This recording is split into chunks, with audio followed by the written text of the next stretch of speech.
Ata Maori e wānau, whānau, hānau, however it is you want to say, from whichever region you are from. So today's kupu, or place name, we're staying within Auckland.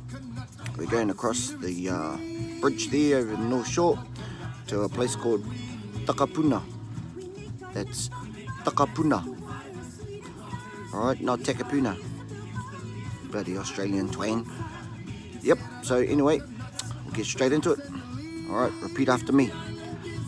Takapuna. So it's not hard. Alright, break it down. So repeat after me.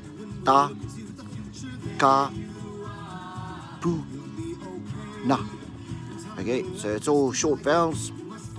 No stressed vowels there, no long vowels. Alright, again.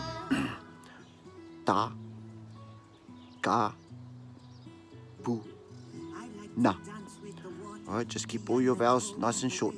Ta, ah, ooh, ah.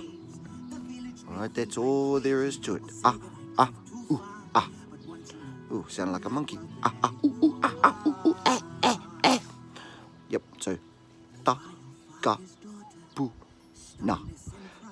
Ta, ka, pu, na.